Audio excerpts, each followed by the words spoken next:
Welcome. आप सभी का स्वागत है अवय एकेडमी में। आज हम लोग रिफ्रैक्शन के बारे में पढ़ेंगे। सबसे पहले ये जानते हैं कि जब कभी भी बीम ऑफ लाइट एक मीडियम से दूसरा मीडियम में प्रोपागेट करती है तो वो बेंड होती है, और इसी बेंडिंग करने का प्रोसेस को हम लोग रिफ्रैक्शन ऑफ लाइट के नाम से जानते हैं। आइए देखते हैं।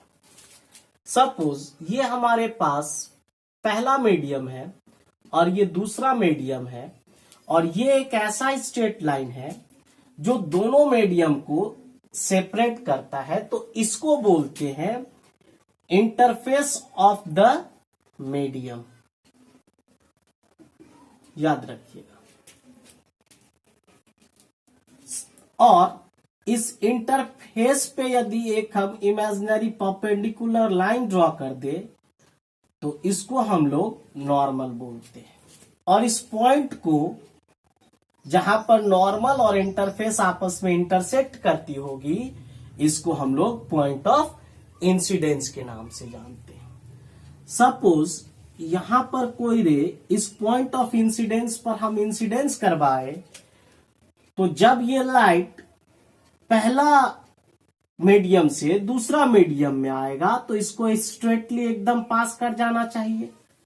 लेकिन होता क्या है, ये स्ट्रेट पास ना होके अपने मीडियम के रिस्पेक्ट में या तो नॉर्मल से नजदीक होके यानी क्लोज फ्रॉम द नॉर्मल से, या अवे फ्रॉम द नॉर्मल से पास कर जाती है, रिफ्रैक्ट कर जाती है। इसी प्रोसेस को जिसमें लाइट का रे बेंड कर जाती है या तो टुवर्ड्स द नॉर्मल या अवे फ्रॉम द नॉर्मल को हम रिफ्रैक्शन ऑफ लाइट के नाम से जानते हैं।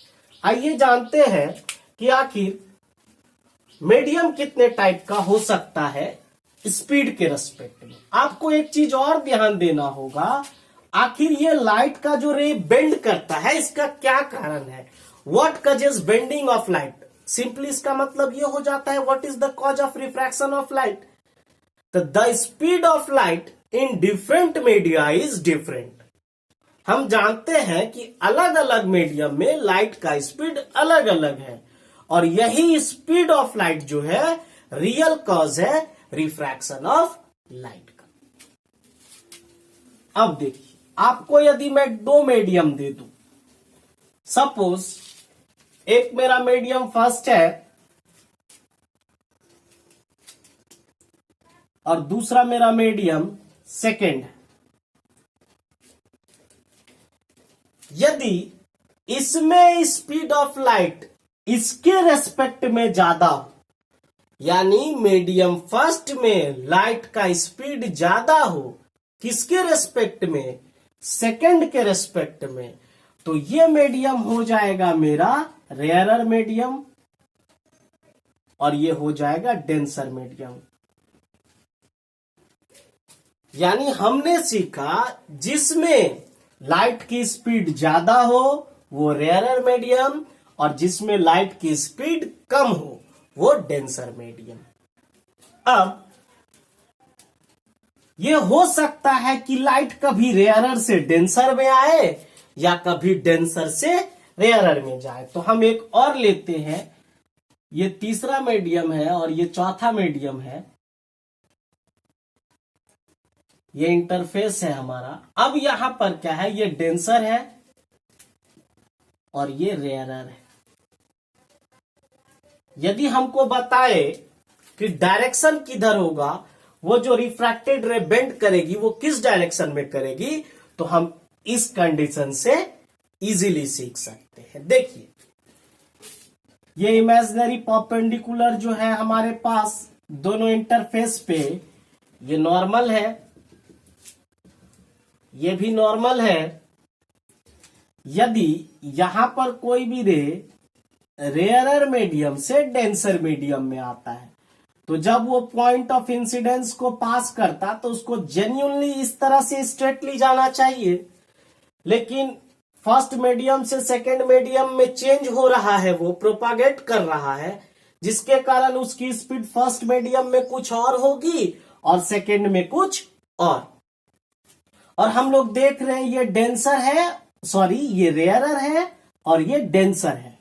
और रूल है when a beam of light passes from rarer medium to denser medium, याद रखिएगा, when a beam of light passes from rarer medium to denser medium it bends towards the normal, ये नॉर्मल के तरफ bend हो जाती है, यानी ये जब रिफ्रैक्ट करेगा तो नॉर्मल के नजदीक होके रिफ्रैक्ट करेगा।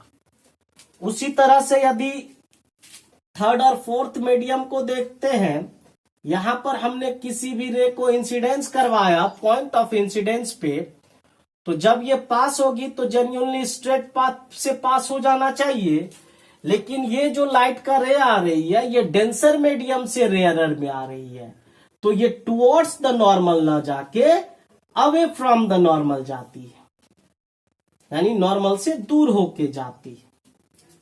तो हमारे पास बेंडिंग का जो डायरेक्शन है वो दो है कि when a beam of light passes from rarer medium to denser medium it bends towards the normal, and when a beam of light passes from denser medium to rarer medium it bends away from the normal। जब rarer से denser में आएगा तो towards the normal, और जब denser से rarer में आएगा तो अवे फ्रॉम द नॉर्मल। इस बात को याद रखिएगा, यहां हो जाएगा towards the normal, towards the normal, और यहां हो जाएगा अवे फ्रॉम द नॉर्मल।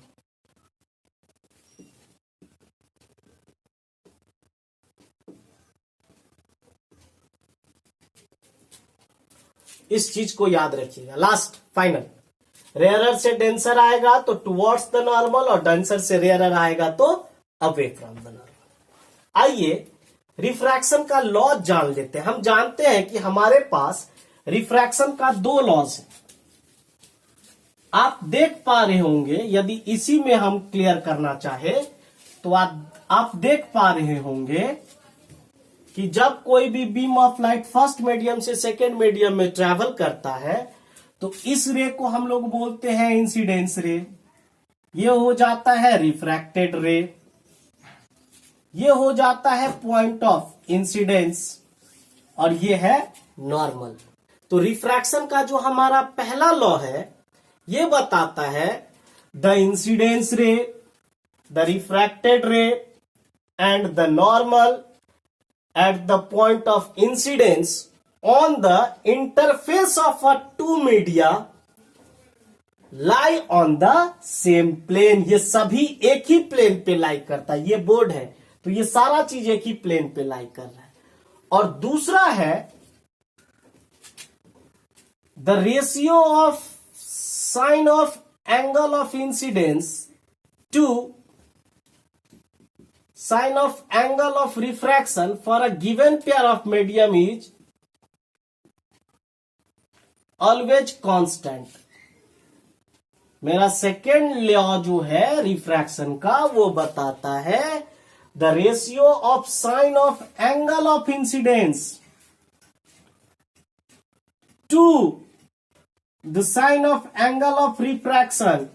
जितना एंगल से इंसिडेंस करता है इसको एंगल ऑफ इंसिडेंस, जितना एंगल से रिफ्रैक्ट किया इसको एंगल ऑफ रिफ्रैक्शन।